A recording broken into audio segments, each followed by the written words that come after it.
अस्सलाम वालेकुम। What is software? Software professionals जिस भी प्रोडक्ट पर काम करते हैं उसको बिल्ड करते हैं और फिर बिल्ड करने के बाद एक लॉन्ग पीरियड तक उसको सपोर्ट प्रोवाइड करते हैं, तो ऐसी चीज़ को हम कहते हैं सॉफ्टवेयर। सॉफ्टवेयर या वर्क प्रोडक्ट, जिस वर्क प्रोडक्ट उसको तब कहेंगे जब वो डेवलपमेंट फेज़ में होगी, ठीक है, अंडर डेवलपमेंट होगी तो उसको हम वर्क प्रोडक्ट कहेंगे। सॉफ्टवेयर 3 चीज़ों से मेजरली मिलकर बनता है। एक तो हो गई इंस्ट्रक्शंस, मतलब कंप्यूटर प्रोग्राम्स होंगे। जैसे कंप्यूटर प्रोग्राम क्या होता है कि सेट ऑफ इंस्ट्रक्शंस मिलकर एक कंप्यूटर प्रोग्राम बनाती हैं। ये कंप्यूटर प्रोग्राम किसी भी मशीन पर एग्जीक्यूट होगा, एग्जीक्यूटेबल फॉर्म में होगा, जो कि फंक्शंस को या फीचर्स को जो हमें चाहिए उनको एग्जीक्यूट करता है। सेकेंडली डाटा स्ट्रक्चर्स होंगे।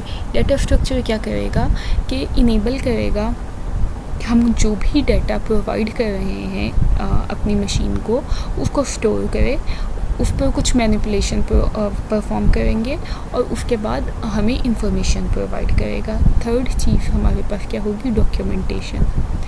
डॉक्यूमेंटेशन हार्ड फॉर्म में भी हो सकती है और सॉफ्ट कॉपी में भी हो सकती है। डॉक्यूमेंटेशन होती क्या है, जैसे हम कोई भी होम अप्लाइंसेस बाय करते हैं तो उसके साथ एक मैनुअल बुक आती है कि इन चीज़ों को हम कैसे यूज़ कर सकते हैं, एक गाइड बुक होती है। उसी तरह से जब भी हम कोई सॉफ्टवेयर बिल्ड करते हैं तो उसके साथ डॉक्यूमेंटेशन प्रोवाइड की जाती है, जिसमें डिफरेंट चीज़ें होती हैं। यूज़र के लिए गाइडलाइन होती है कि हम कैसे इस पर ऑपरेशंस परफॉर्म करेंगे और इस प्रोग्राम को कैसे यूज़ कर सकते हैं। नेक्स्ट है सॉफ्टवेयर प्रोडक्ट्स क्या होती हैं। मेजरली 2 कैटेगरीज हैं कि एक जेनेरिक प्रोडक्ट होगी और एक कस्टमाइज्ड प्रोडक्ट होंगी। जैसे यहाँ पर नाम से ही क्लियर हो रहा है, जेनेरिक क्या होता है कि जिसको यूजली कोई भी एक्सेस कर सकता हो। तो इसी तरह से stand alone systems that are marketed and sold to any customer who wishes to buy them. ये वो सिस्टम हैं जो स्टैंड अलोन करते हैं, इन्हें इंटीग्रेट दूसरे सॉफ्टवेयर के साथ करने की ज़रूरत नहीं है और कोई भी यूज़र जो उसको परचेज़ करना चाहता है और यूज़ करना चाहता है तो यूज़ कर सकता है। ऐसा नहीं है कि रिस्ट्रिक्शन नहीं है कोई यहाँ पर, ठीक है। जैसे बहुत से फ़ोटो एडिटिंग के टूल्स हो गए, वर्ड एडिटर्स हो गए, जो कि नॉर्मली कोई भी अगर यूज़ करना चाहता है तो उसे कर सकता है। कस्टमाइज्ड प्रोडक्ट्स में क्या होता है, ऐसी प्रोडक्ट्स जो स्पेसिफिक ग्रुप के लिए या किसी स्पेसिफिक कस्टमर के लिए बनाई जाती हैं, उनकी नीड्स को फुलफ़िल करने के लिए, जो उनकी रिक्वायरमेंट हैं, जो उनको प्रॉब्लम फेस होती है, उस प्रॉब्लम को सॉल्व करने के लिए अगर हम कोई प्रोडक्ट बनाते हैं तो उसको कस्टमाइज्ड प्रोडक्ट्स कहते हैं, ठीक है। इसकी एग्जांपल क्या होगी, like air traffic control system है, ये ट्रैफिक मॉनिटरिंग सिस्टम है।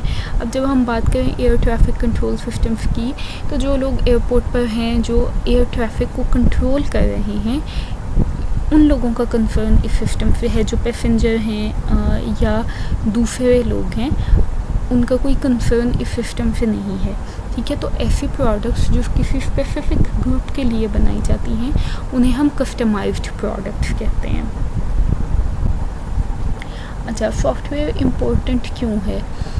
अगर हम बात करें टाइम की तो 50s में या 1960s में कंप्यूटर उस तरह से नहीं था जैसे आज है, 2020 में है। ऐसे ही सॉफ्टवेयर का यूज़ उस टाइम पर ऐसा नहीं था जैसे आज है। आज हर फील्ड में सॉफ्टवेयर यूज़ होते हैं, चाहे हम ट्रांसपोर्टेशन की बात करें, मेडिकल हो, मिलिट्री है या इंटरटेनमेंट है, कोई भी इंडस्ट्री है, इंडिविजुअल्स और बिजनेस रिलाई करते हैं सॉफ्टवेयर पर। तो यहाँ पर डिफरेंट चीज़ें आती हैं कि सॉफ्टवेयर बनाने के लिए हमने अपनी आसानी के लिए क्या किया, प्रोजेक्ट आउटसोर्स कर दिए या हमने GST को फॉलो किया। आउटसोर्सिंग की अगर आपने टर्म सुनी हो या GST, तो GST कहते हैं ग्लोबल सॉफ्टवेयर डेवलपमेंट को। इसमें क्या होता है कि हम प्रोडक्ट को जल्दी बनाने के लिए हम उसे दूसरी कंट्रीज़ में दे देते हैं या फिर उसकी कॉस्ट को कम करने के लिए। आप इस चीज़ को ऐसे अंडरस्टैंड कर लें कि अमेरिका में अगर कोई प्रोजेक्ट बन रहा था तो वहाँ पर क्योंकि डॉलर्स की प्राइस में उसकी कॉस्ट बहुत ज़्यादा थी, तो वो आउटसोर्स कर देते हैं पाकिस्तान में या बांग्लादेश में या किसी भी ऐसी कंट्री में जहाँ पर प्राइस लो होगी उसकी। करेंसी डिफरेंस की वजह से उनको सस्ता पड़ जाएगा वो प्रोजेक्ट, तो वो ऐसी कंट्रीज़ में अपना प्रोजेक्ट आउटसोर्स कर देते हैं और फिर वहाँ से बनवा लेते हैं। तो जितनी ज़्यादा हम सॉफ्टवेयर डेवलप करेंगे तो डेफ़िनेटली हमें पे किया जाएगा उसके लिए, तो हमारी इकोनॉमी पर भी, नेशनल इकोनॉमी पर भी इसका इम्पेक्ट पड़ेगा। अच्छा, सॉफ्टवेयर इंजीनियरिंग क्या है? बेसिकली सॉफ्टवेयर इंजीनियरिंग का कंसर्न होता है उन थ्योरीज से, मेथड से, आप प्रैक्टिसेस कह लें या टूल्स से जो कि प्रोफेशनल्स या डेवलपर्स यूज़ करते हैं सॉफ्टवेयर को डेवलप करने के लिए। ठीक है, software engineering is concerned with the theories, methods, practices, frameworks and tools for professional software development। किसी भी सॉफ्टवेयर की कॉस्ट क्या होती है? सॉफ्टवेयर एक फ़िज़िकल एलिमेंट नहीं होता, जैसे कि हार्डवेयर एक फ़िज़िकल एलिमेंट है, लेकिन सॉफ्टवेयर एक लॉजिकल एलिमेंट है।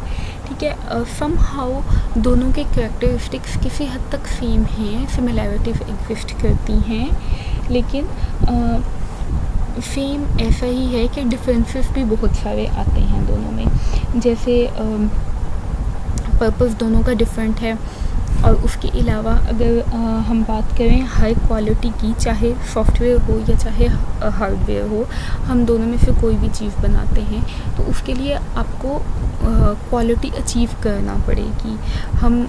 हमारा कोई भी वर्क प्रोडक्ट तभी सक्सेसफुल होगी जब वो मार्केट में सेल होगी, क्योंकि डेफिनेटली अल्टीमेट गोल तो हमारा ये है कि वो मार्केट में सेल हो सके।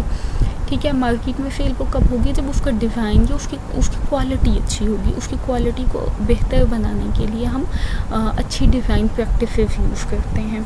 ठीक है, सॉफ्टवेयर हो या हार्डवेयर हो, हम उसकी क्वालिटी को इंक्रीज़ करते हैं, क्वालिटी को अचीव करने की कोशिश करते हैं। लेकिन दोनों में डिफरेंट होगा कि सॉफ्टवेयर की क्वालिटी कैसे इंक्रीज़ की जा रही है, हार्डवेयर की क्वालिटी को कैसे बेहतर बनाया जा रहा है। ठीक है, तो यूजुअली सॉफ्टवेयर की कॉस्ट हमेशा ज़्यादा होती है हार्डवेयर की कॉस्ट से। किस लिए कि अगर हम बात करें हार्डवेयर की, हार्डवेयर को एक बार बनाया जाता है और फिर उसको रेप्लिकेट किया जाता है, उसकी वैसे ही कॉपी बनती रहती हैं। जबकि एक सॉफ्टवेयर के 5 वर्जन्स भी होते हैं। ऑल्दो हार्डवेयर में आपने हार्डवेयर बना लिया और हमने उसको मार्केट में रिलीज़ कर दिया, उसके बाद वो मार्केट में अगर अच्छे से सेल होने लग गया है तो उसके बाद हमारी टेंशन नहीं है।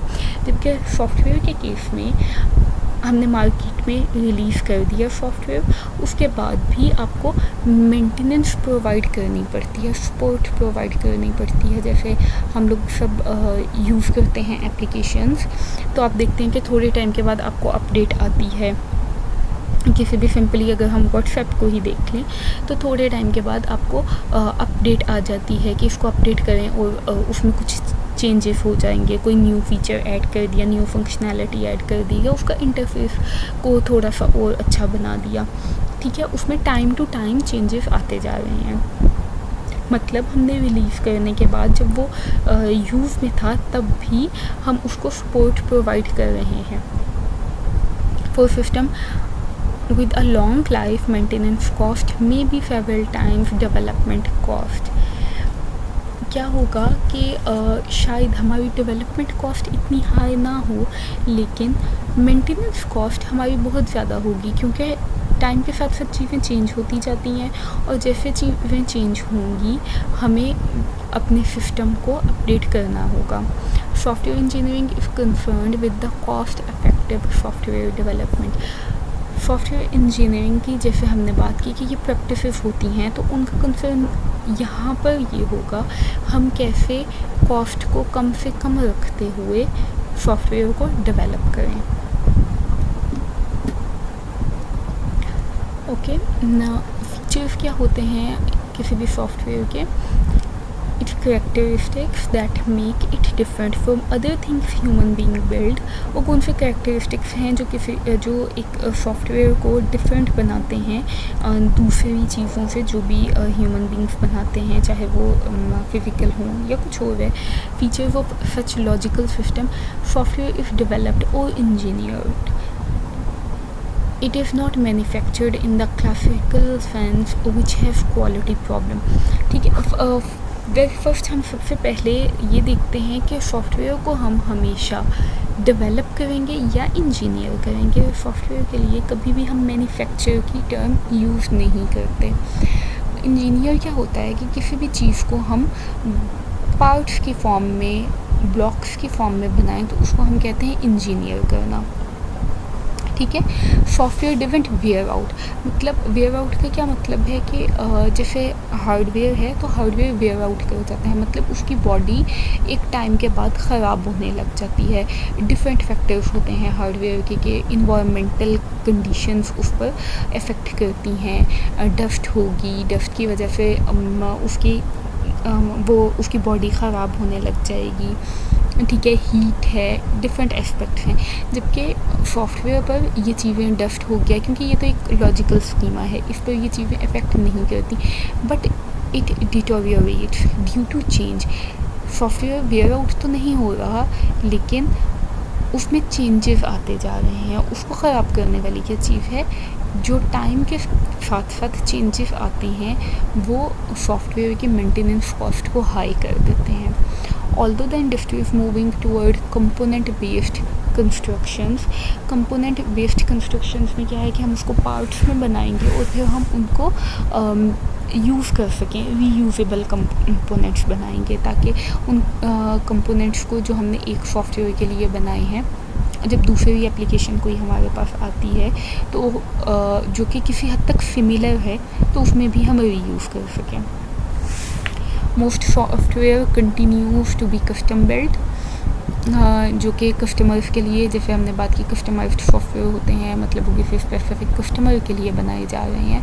Modern reusable components encapsulate data and processing into software parts, कि हम कंपोनेंट्स ऐसे बना रहे हैं जिनको हम रीयूज़ कर सकें, उनमें डाटा इनकैप्सुलेट कर देते हैं और फिर दूसरे सॉफ्टवेयर के पार्ट्स में भी हम उन्हें यूज़ कर सकते हैं डिफरेंट प्रोग्राम्स में, जैसे कि पुल डाउन मेन्यूज़ हो गए, पॉपअप्स होते हैं, यूज़र इंटरफेस है, उसे हम दूसरी एप्लीकेशन में कैसे यूज़ कर सकते हैं।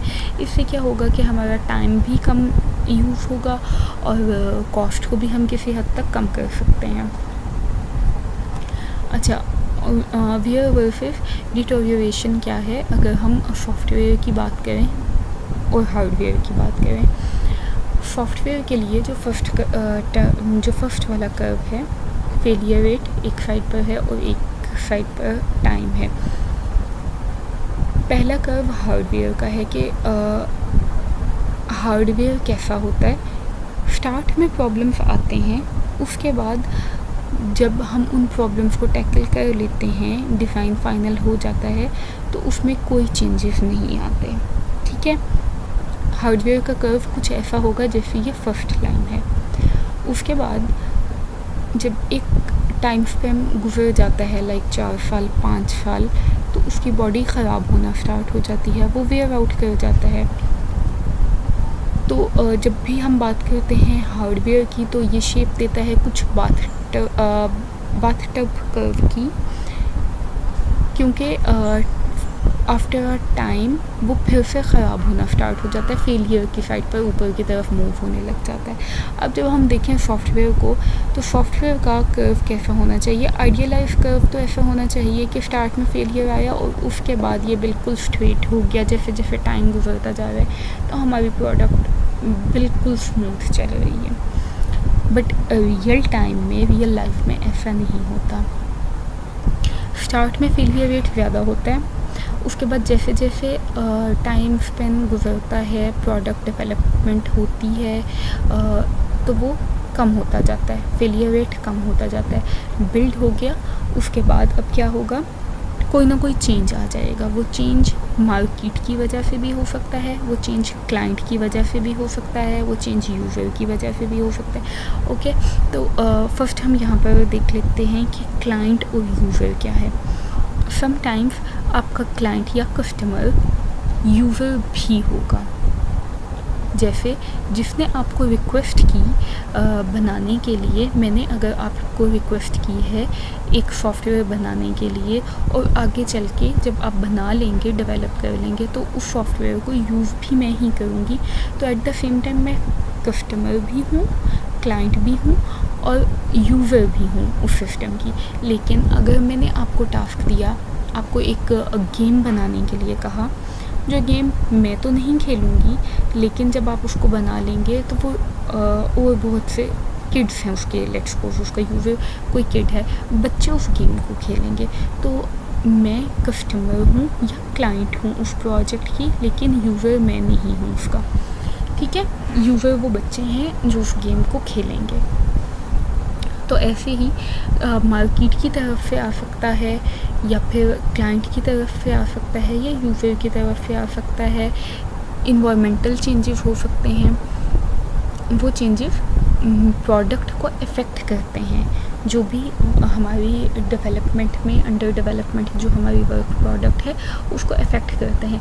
अगर वो रिलीज़ हो भी गई है तो भी, क्योंकि हम सपोर्ट प्रोवाइड कर रहे हैं, मेंटेनेंस प्रोवाइड कर रहे हैं, तो बाद में भी चेंज आ सकता है। अब ये चेंजेस जैसे जैसे आते जाते हैं, ये फेलियर रेट को इंक्रीज़ करते जाते हैं। ठीक है यहाँ तक। अच्छा, नेक्स्ट हम देखते हैं सॉफ्टवेयर एप्लीकेशंस की टाइप्स कौन कौन सी हैं। सबसे पहले तो सिस्टम सॉफ्टवेयर है, ये सबको आइडिया है सिस्टम सॉफ्टवेयर क्या होता है। जैसे कि कंपाइलर हैं, एडिटर्स हैं, फाइल मैनेजमेंट यूटिलिटीज़ हैं। उसके बाद एप्लीकेशन और सॉफ्टवेयर कौन से होते हैं, वो सॉफ्टवेयर जो कि स्टैंड अलोन करते हैं, किसी भी स्पेसिफिक नीड के लिए बनाए जाते हैं।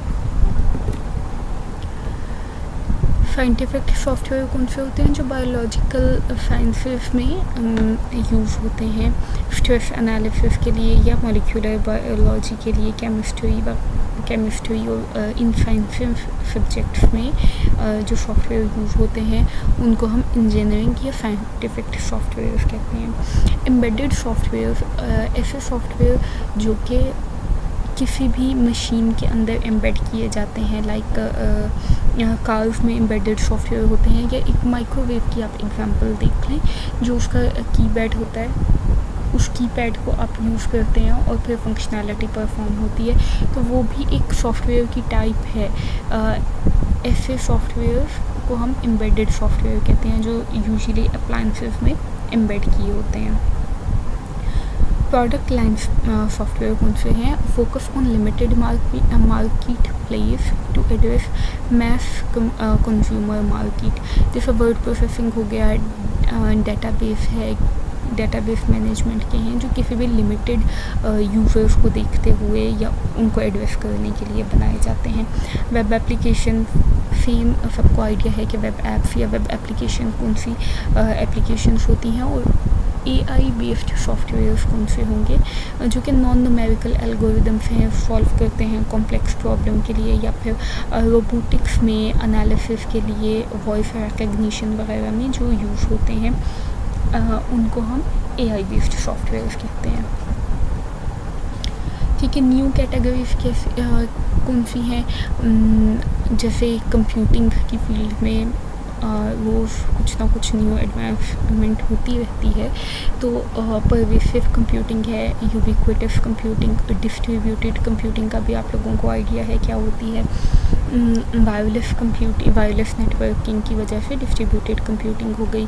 परवेसिव या यूबिक्विटस कंप्यूटिंग क्या है कि हर चीज़ में कंप्यूटिंग को एम्बेड कर दिया जाए, लाइक अगर आपके कर्टन्स हैं तो उनमें भी सेंसर्स एम्बेड कर दिए जाएं, जो डिटेक्ट करते हैं हीट को, सन को, और उसके बाद वो खुद ब खुद बंद हो जाते हैं। ऐसी चीज़ें जिसमें हम ज़्यादा से ज़्यादा कंप्यूटिंग को यूज़ कर सकते हैं, चाहे वो कपड़े हों या दूसरे डिवाइसेस हों।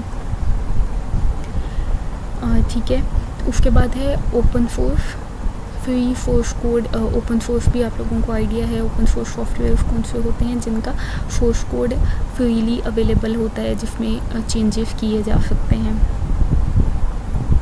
डाटा माइनिंग है, इसी तरह से कॉग्निटिव मशीन्स हैं, ग्रिड कंप्यूटिंग है। कॉग्निटिव मशीन्स कौन सी होती हैं, जो मेंटल हेल्थ से रिलेटेड होती हैं, जो ब्रेन को डिटेक्ट करके और उसकी एक्टिविटीज़ को चेक करती हैं, उनको हम कॉग्निटिव मशीन्स कहते हैं। बिहेवियर को चेक करती हैं बेसिकली। ये भी एक अलग से ब्रॉड फील्ड है।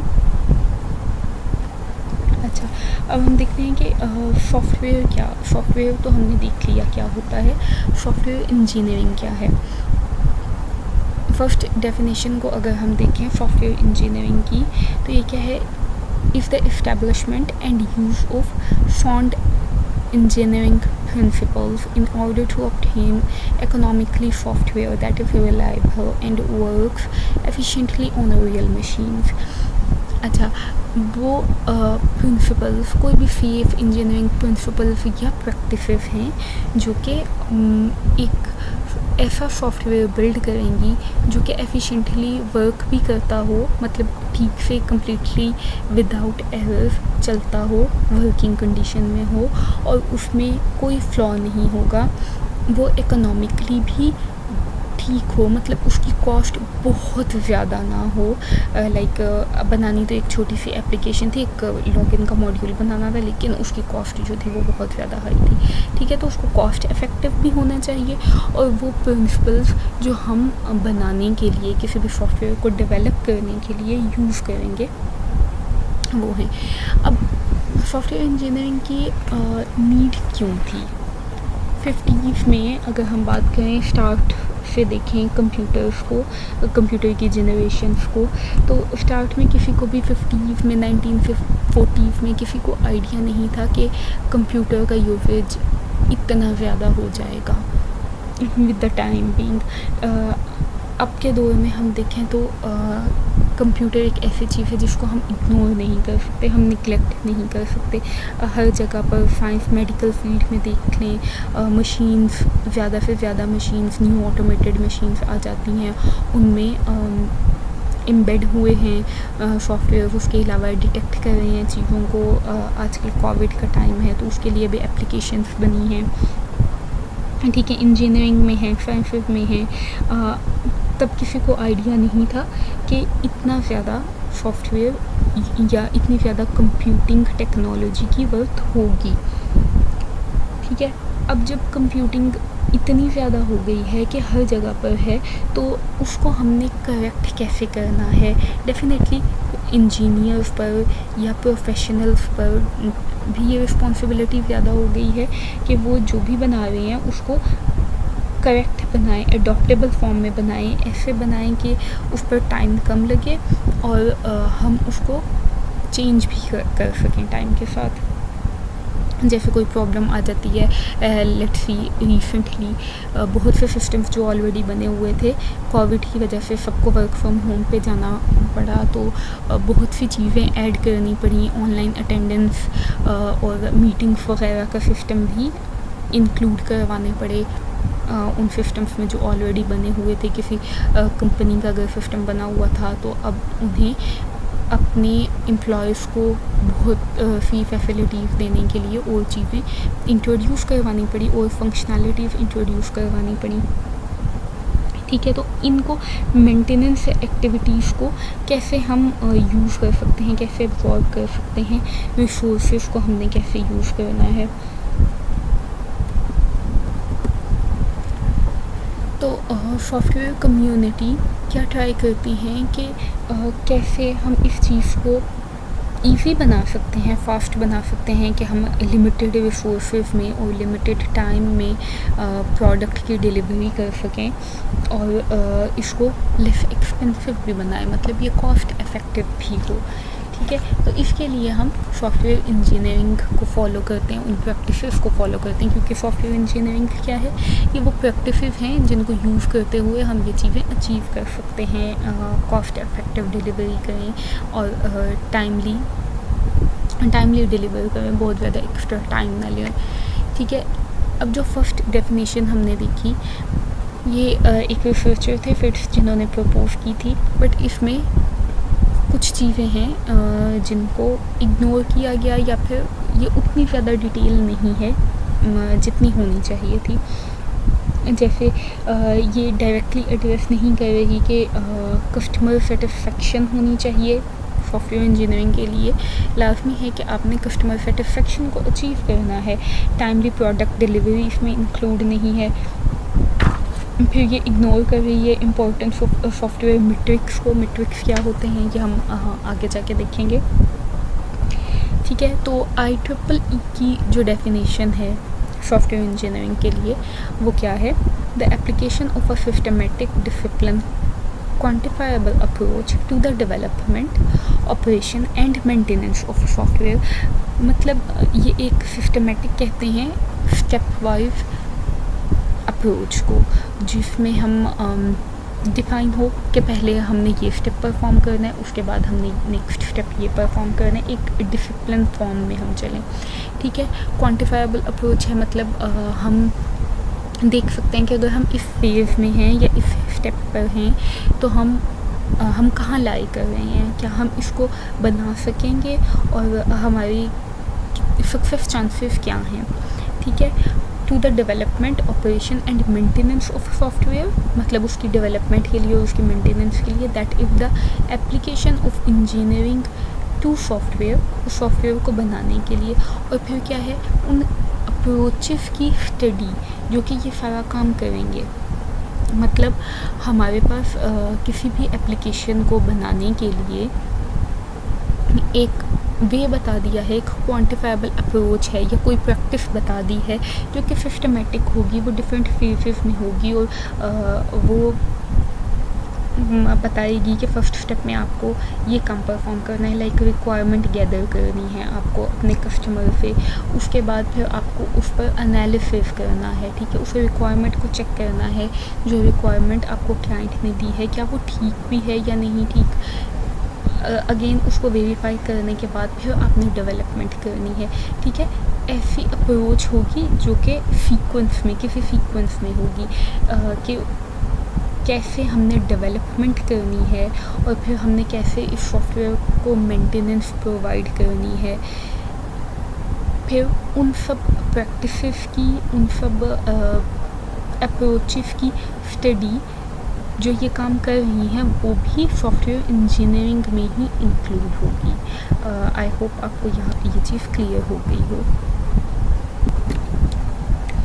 ओके, तो जैसे हमने पहले भी बात की है कि इंडिविजुअल्स हैं या सोसाइटी है, कम्युनिटी, किसी को हम देख लें तो ज़्यादा से ज़्यादा वो रिलाई करते हैं सॉफ्टवेयर पर। ऐसे सिचुएशंस में जो आजकल करंटली है उस पर तो और भी ज़्यादा हम सॉफ्टवेयर पर डिपेंडेंट हैं, ठीक है। तो जो भी हम सॉफ्टवेयर डेवलप करते हैं, जो एप्लीकेशन हम डेवलप करते हैं उसको रिलायबल होना चाहिए, ट्रस्टवर्दी होना चाहिए, उसको फास्ट होना चाहिए, ठीक है। उस पर ऐसा ना हो कि वो प्रोसेसिंग टाइम बहुत ज़्यादा लेती है। अच्छा, रिलायबल उसे कैसे होना चाहिए कि कोई भी कम्युनिटी या इंडिविजुअल भी अगर कोई एप्लीकेशन यूज़ कर रहे हैं और वो एप्लीकेशन क्रैश हो जाती है तो इससे इंडिविजुअल हो या कोई बिजनेस था उसको काफ़ी लॉस होगा। तो उसको रिलायबल होना चाहिए। अगर तो एप्लीकेशन क्रैश हो जाती है तब भी सेंसिटिव डाटा क्रैश ना हो, ठीक है। It is usually cheaper in the long run to use software engineering method. Start में तो आपको लगेगा कि ये सब कुछ करने की ज़रूरत ही नहीं थी, हम सिंपली प्रोग्राम लिख सकते थे। यूजली जो डेवलपर्स का कंसर्न होता है कि हम कोड लिख लेंगे, बेसिक फंक्शनैलिटी जो है कोड प्रोवाइड कर रहा है तो कोड की ज़्यादा वैल्यू है, बस हम कोड लिख लेंगे। लेकिन जब हमने प्रोजेक्ट डिलीवर करना है तो उसमें और बहुत से ऐसे फैक्टर्स आ जाते हैं जिसमें प्रॉब्लम आती है।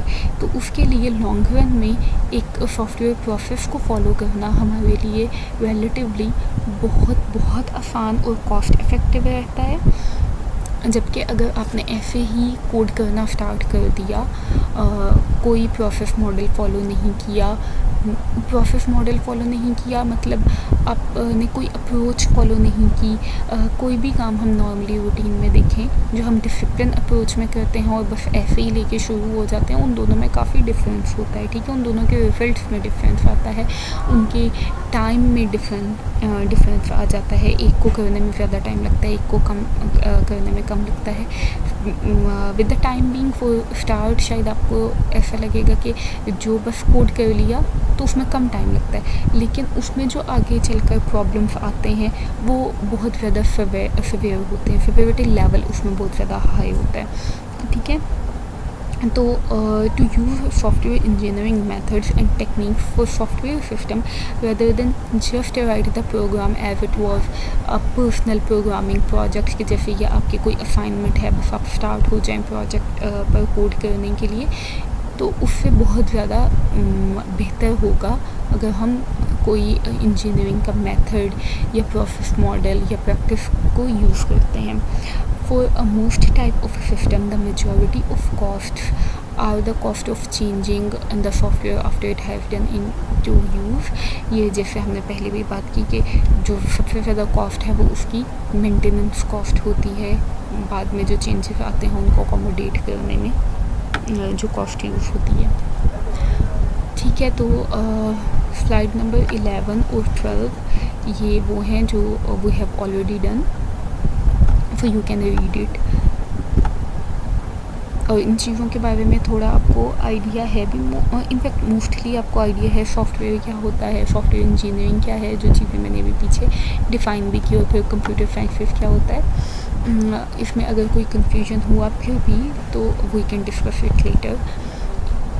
मेंटेनेबिलिटी क्या होती है, सिक्योरिटी क्या है, किसी भी सॉफ्टवेयर को हम सिक्योर कैसे बनाते हैं, डिपेंडेबिलिटी क्या है, एफिशिएंसी क्या है, एक्सेप्टेबिलिटी क्या चीज़ होती है कि जब हमने कोई भी सॉफ्टवेयर डेवलप कर लिया तो जिस क्लाइंट के लिए हमने बनाया था डेफिनेटली वो क्लाइंट उसको अप्रूव करे, उसको एक्सेप्ट करता हो, तो फिर वो एक्सेप्टेबिलिटी में होगा, ठीक है। एफिशिएंसी क्या है कि वो उस पर बहुत ज़्यादा टाइम वेस्ट ना हो रहा हो, उसकी मेमोरी और रिसोर्सेज को देखते हुए हम डिफ़ाइन करते हैं कि सॉफ्टवेयर कितना एफिशिएंट है।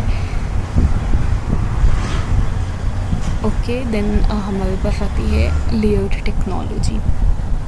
लेयर्ड टेक्नोलॉजी में क्या है कि क्वालिटी फोकस, कोई भी हम ऑर्गेनाइजेशन की बात करें, सॉफ्टवेयर हो या नॉन सॉफ्टवेयर एस्पेक्ट से भी अगर हम देखें, कोई भी ऑर्गेनाइजेशन है जब वो अपनी प्रोडक्ट डिलीवर करेंगे तो बेसिक गोल उनका यही होगा, ऑब्जेक्टिव उस प्रोडक्ट से यही होगा कि वो फेल हो मार्केट में।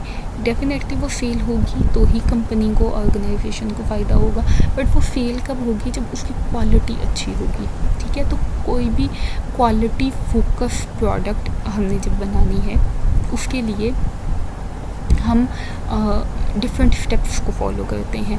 अब जब हम बात करें सॉफ्टवेयर की तो वो कौन सी चीज़ें हैं जो हमने फॉलो करनी है, एक टेक्नोलॉजी है लेयर्स की फॉर्म में।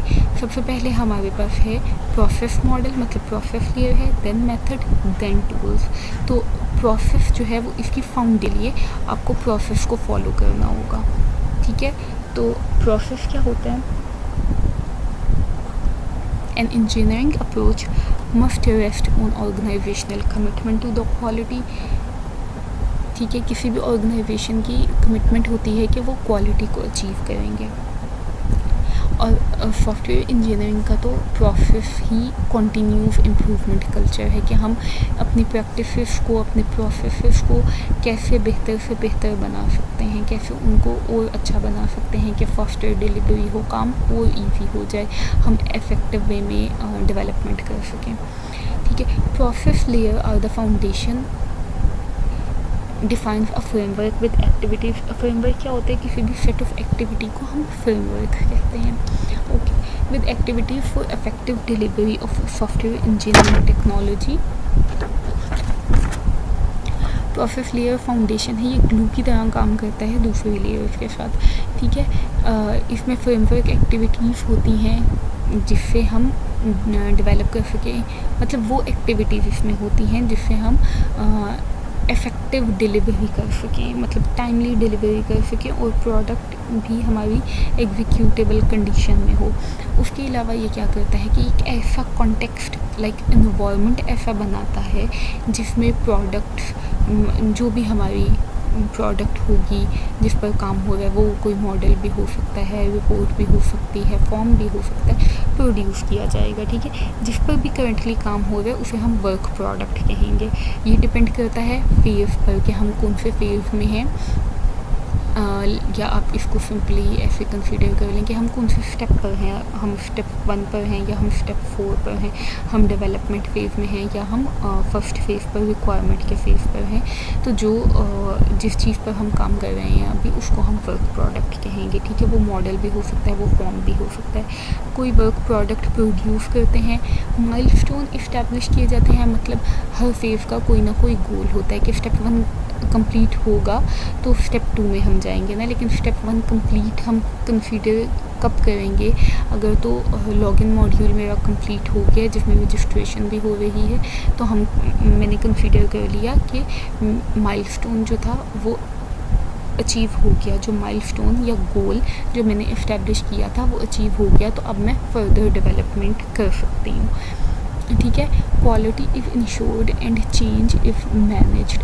क्वालिटी को हम ज़्यादा से ज़्यादा कैसे इंश्योर कर सकते हैं, कैसे क्वालिटी को इंक्रीज़ कर सकते हैं, और जो भी चेंजेस आएंगे उन्हें हम कैसे अकोमोडेट कर सकते हैं। देयर इज़ अ रूल कि कस्टमर को आप कभी भी नो नहीं कह सकते। ठीक है, वो हर फील्ड में ही होता है, इसमें कुछ फ़ायदा ही है कि कस्टमर को आप नो कभी नहीं बोल सकते। तो जो वो चेंजेस आपको करने के लिए कहता है आपको अकोमोडेट करने हैं।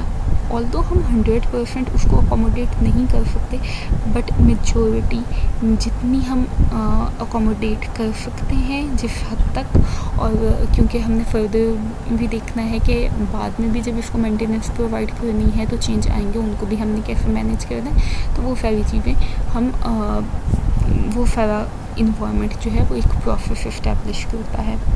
ठीक है, मेथड क्या होता है? मेथड हमें हाउ टू के क्वेश्चंस प्रोवाइड करता है। जितने भी टेक्निकल क्वेश्चन होंगे सॉफ्टवेयर को डेवलप करने से रिलेटेड वो मेथड में आएंगे।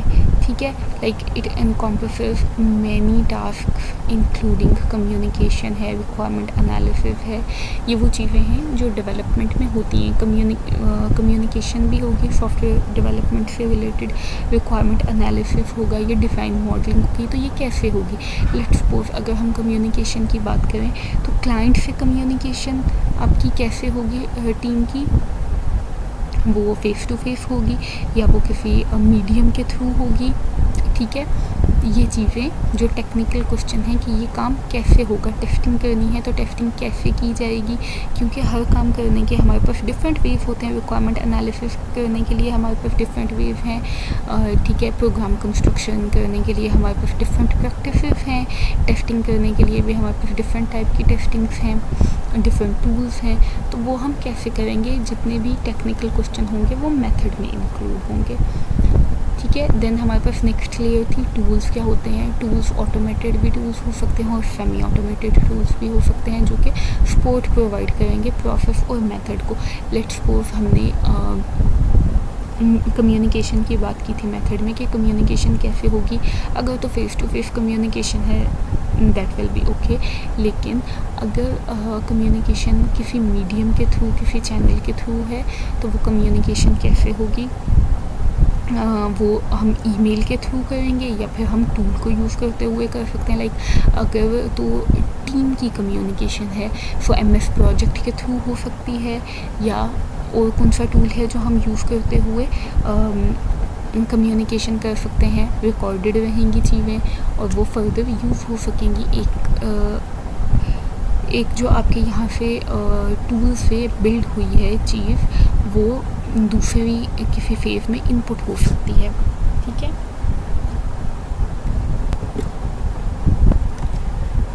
है नेक्स्ट हम देख लेते हैं कि सॉफ्टवेयर प्रोसेस क्या होता है। प्रोसेस की क्योंकि हमने लास्ट स्लाइड में भी बात की, तो एक प्रोसेस कलेक्शन होता है एक्टिविटीज़ का, एक्शंस का एंड टास्क का, जो कि हम परफॉर्म करते हैं कोई भी वर्क प्रोडक्ट क्रिएट करने के लिए। वर्क प्रोडक्ट हमने लास्ट स्लाइड में भी बात की कि कोई भी फॉर्म हो सकता है, कोई रिपोर्ट हो सकती है, तो एक्टिविटीज़ होंगे या एक्शंस होंगे और टास्क होंगे, ये 3 चीज़ें मिलकर प्रोसेस बना रही हैं। एक्टिविटीज़ क्या होती हैं?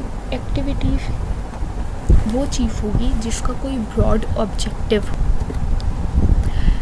ठीक है। एक्टिविटी हम कह सकते हैं कम्युनिकेशन को, ठीक है। रिगार्डलेस के प्रोजेक्ट का साइज़ क्या है, हमारी एप्लीकेशन की डोमेन क्या है, वेरी कर सकती हैं एप्लीकेशन की डोमेन्स। लाइक कोई हम मोबाइल एप्लीकेशन बना रहे थे और हो सकता है कि दूसरा जो हमने प्रोजेक्ट बनाना है वो एक वेब एप्लीकेशन हो, ठीक है। एक मोबाइल एप्लीकेशन है, एक वेब एप्लीकेशन है। तो एक्टिविटी रिस्ट्रिक्ट नहीं करती कि हमारी डोमेन क्या है या हमारे प्रोजेक्ट का साइज़ क्या है, इसका एक ब्रॉड ऑब्जेक्टिव होता है। Let's say communication with stake holders, अगर हम बात करें स्टेक होल्डर्स के साथ कम्युनिकेशन की, तो उसका ऑब्जेक्टिव क्या होगा कि हमें रिक्वायरमेंट्स क्लियर होंगी, हम रिक्वायरमेंट गैदर कर सकते हैं और रिक्वायरमेंट को क्लियर करने के लिए एम्बिग्विटी जो भी रिक्वायरमेंट्स में आती है उसको रिजॉल्व करने के लिए क्लाइंट से कम्युनिकेशन कर सकते हैं। उसके बाद अगर हमने एक टास्क पर काम कर लिया है, देन उसको वेरीफाई करवाने के लिए हम क्लाइंट से कम्युनिकेशन कर सकते हैं। क्लाइंट से कम्युनिकेशन बहुत इंपॉर्टेंट होती है, ओके। सेकंड चीज़ जो यहाँ पर है स्टेक होल्डर्स की टर्म, अगर आप फेमिलियर नहीं है स्टेक होल्डर से क्या होता है, तो हर बंदा, ईच एंड एवरी पर्सन जिसका कोई ना कोई इंटरेस्ट है प्रोजेक्ट की डेवलपमेंट से रिलेटेड, चाहे वो डिज़ाइनर है, वो इंटरफेस डिज़ाइन कर रहा है, चाहे वो डेवलपर है या वो रिक्वायरमेंट एनालिस्ट है या वो क्लाइंट है, जिसका भी इंटरेस्ट है, कोई पार्ट है सॉफ्टवेयर डेवलपमेंट में, उसको हम स्टेक होल्डर कहते हैं। कलेक्टिवली उन सबको हम स्टेक होल्डर की टर्म यूज़ करते हैं उनके लिए, ठीक है। तो एक्शंस हमारे पास क्या होते हैं, सेट ऑफ टास्क मिलकर एक्शंस बनाते हैं जो कि कोई ना कोई वर्क प्रोडक्ट को प्रोड्यूस करते हैं, जैसे आर्किटेक्चरल डिज़ाइन हो गया या कोई रिपोर्ट हो गई। टास्क क्या होता है, बेसिक यूनिट जो फर्दर डिवाइड नहीं हो सकता, उसको हम टास्क कहते हैं, ठीक है। लेकिन उसका ऑब्जेक्टिव होता है, ऐसा नहीं है कि उसका कोई ऑब्जेक्टिव नहीं होगा। एग्ज़ाम्पल अगर हम देखें तो यूनिट टेस्ट हो सकता है कि हम बिल्कुल छोटे मॉड्यूल पर जो फर्दर डिवाइड नहीं हो सकता उसको हम टेस्ट करते हैं। टेस्ट करके हम चेक करते हैं कि इसमें कोई फ्लॉ तो नहीं है, इसमें कोई एरर तो नहीं है, ये करंटली एग्जीक्यूटेबल कंडीशन में है, ठीक है, सक्सेसफुली कोड रन होता है, ये चीज़ें हम चेक करते हैं, ठीक है। It is not a rigid prescription for how to build a software process. ऐसा नहीं है कि आपको एक प्रिस्क्रिप्शन दे दी गई, कोई हार्ड एंड फास्ट रूल की तरह नहीं है कि एक गाइडलाइन लिखी हुई है और आपको बस A to Z उसी को फॉलो करते जाना है, नो मैटर कि आपका प्रोजेक्ट क्या है, बस आपने उसी को फॉलो करना है, ऐसा नहीं होता। It is an adaptable approach that enables the people doing the work to pick and choose the appropriate set of work actions. ये क्या है, एक अडॉप्टेबल अप्रोच है, एक ऐसी अप्रोच है जो कि प्रोफेशनल्स को ये प्रोवाइड करती है, फैसिलिटेट करती है कि अपने कॉन्टेक्स्ट के अकॉर्डिंगली जो आपका एनवायरनमेंट है या जो आपके प्रोजेक्ट का साइज़ है, आपकी डोमेन है किसी भी प्रोजेक्ट की, उसके अकॉर्डिंगली आप चूज़ कर सकते हो, पिक करोगे और फिर चूज़ करोगे अप्रोप्रिएट या सूटेबल प्रैक्टिसेस या एक्शंस जो आपके प्रोजेक्ट के अकॉर्डिंगली ठीक हैं, सूटेबल हैं, उसको आप यूज़ कर सकते हो। फ्लेक्सिबिलिटी आपको एक प्रोवाइड की जाती है। ऐसा नहीं है कि आपने बस एक ही मॉडल है, एक ही प्रोसेस है, आपने उसी को हर बार फॉलो करना है, चाहे आपका प्रोजेक्ट कोई भी हो। ऐसा बिल्कुल नहीं है, आपको फ्लेक्सिबिलिटी प्रोवाइड की जाती है, एडॉप्टेबल अप्रोच है ये, ठीक है। आप अपनी खुद को फैसिलिटेट करने के लिए या टीम को फैसिलिटेट करने के लिए उसमें चेंजेस कर सकते हो, बट वो चेंजेस ऐसे हों जो रिकमेंडेड हों, जो किसी ने यूज़ करके देखे हैं कि उनका वाकई कोई फ़ायदा है, तो आप उन चेंजेस को अडॉप्ट कर सकते हो। Purpose of process is to deliver software in a timely manner. Purpose क्या होता है कि हम सॉफ्टवेयर को डिलीवर कर सकें एक प्री डिफाइंड टाइम में and with sufficient quality to satisfy those who have sponsored it creation. मतलब जिन्होंने हमें पैसे दिए हैं, डेफिनेटली सॉफ्टवेयर डेवलपर्स को या प्रोफेशनल्स को, ऑर्गेनाइजेशन को पे किया है उसकी क्रिएशन के लिए, उसकी डेवलपमेंट के लिए, बनाने के लिए, तो उनको क्वालिटी को अपने अचीव करने के साथ साथ उनको सेटिस्फाई करना है अपने प्रोडक्ट से। And those who will use it, जैसे मैंने पहले भी कहा कि लाजमी नहीं है क्लाइंट ही आपका यूज़र भी हो, तो क्लाइंट को और यूज़र को दोनों को आपने आपके प्रोडक्ट में सेटिस्फाई करना है, ठीक है। यहाँ तक जो भी कोई क्वेश्चंस हैं आपको, वो आप ड्यूरिंग द सेशन पूछ सकते हैं।